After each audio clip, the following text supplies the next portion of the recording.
Kita bersatu dalam doa. Kami bersyukur buat pagi hari yang indah ini, karena kasih setiamu yang selalu menyertai kami, memberikan napas kehidupan. Pada hari ini kami memuliakan Tuhan, mau bersekutu dengan firman-Mu sebelum kami mulai aktivitas kami. Hadirlah Engkau Tuhan di setiap pergumulan kami, di setiap kehidupan kami. Biarlah kuasa Roh Kudus-Mu yang mengurapi kami, sehingga kami mengerti akan firman-Mu, dan firman-Mu hidup dalam kehidupan kami. Dalam nama Tuhan Yesus Kristus kami berdoa dan mengucap syukur. Amin. Bapak, Ibu, dan saudara terkasih dalam nama Yesus Kristus, firman Tuhan yang menjadi renungan buat kita pagi hari ini, sebelum kita memulai aktivitas kita dalam satu minggu ini, tertulis dari kitab 1 Tesalonika pasal 5 ayatnya yang ke-11. Demikian firman Tuhan. Karena itu nasihatilah seorang akan yang lain, dan saling membangunlah kamu seperti yang memang kamu lakukan. Karena itu nasihatilah seorang akan yang lain, dan saling membangunlah kamu seperti yang memang kamu lakukan. Demikian firman Tuhan. Bapak, Ibu, dan saudara terkasih dalam nama Yesus Kristus, nas firman Tuhan ini merupakan suatu ajakan dari Rasul Paulus kepada jemaat Tesalonika, supaya mereka saling menasihati dan saling membangun satu sama lainnya, sehingga dengan demikian dapat meningkatkan pertumbuhan dan kedewasaan rohani jemaat di Tesalonika. Meski bagaimanapun kesusahan yang mereka alami, mereka harus tetap saling menguatkan satu sama lainnya. Dalam firman Tuhan ini ada dua kata kerja yang sangat penting kita hayati, yakni menasihati dan membangun.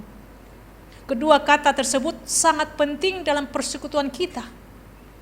Bila dalam suatu persekutuan masih bersedia untuk saling menasihati dan saling membangun, itu berarti persekutuan itu masih hidup. Tetapi jika sebaliknya, maka persekutuan kita telah lumpuh. Setelah manusia jatuh ke dalam dosa, maka tidak ada lagi manusia yang sempurna. Setiap orang memiliki kelemahannya masing-masing. Dengan adanya kelemahan itu, maka setiap orang perlu hidup saling menasihati. Banyak orang yang lebih pintar melihat kelemahan orang lain daripada kelemahannya sendiri. Padahal jika tidak ada yang mengingatkan kita akan kelemahan kita sendiri, maka kelemahan kita itu bisa jadi semakin besar. Padahal jika tidak ada yang mengingatkan kita akan kelemahan kita sendiri, maka kelemahan kita itu bisa saja semakin besar. Itu sebabnya kita harus bersedia dan dengan senang hati menerima nasihat orang lain yang bersedia memberikan nasihat itu bagi kita. Tentu landasan bagi setiap orang untuk saling menasihati adalah kasih. Yang kedua yang harus kita hayati dari firman Tuhan ini adalah hidup saling membangun.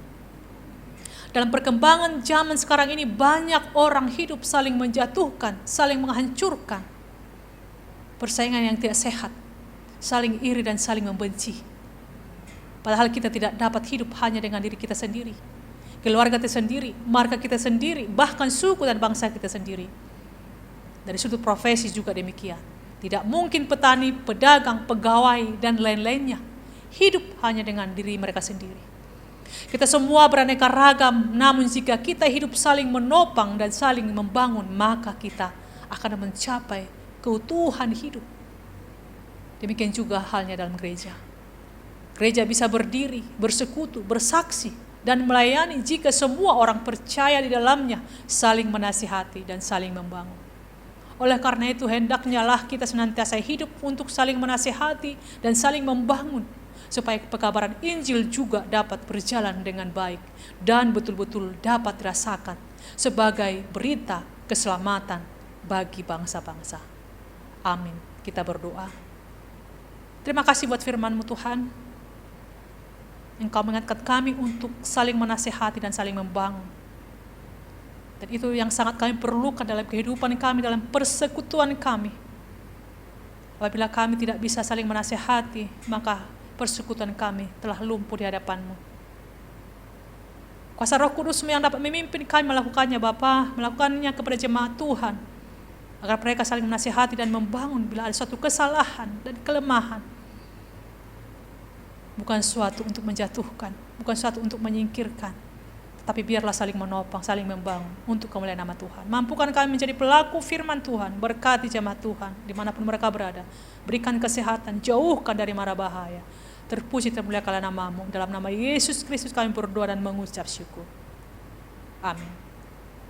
Bapak, Ibu, dan saudara terkasih, Tuhan Yesus memberkati.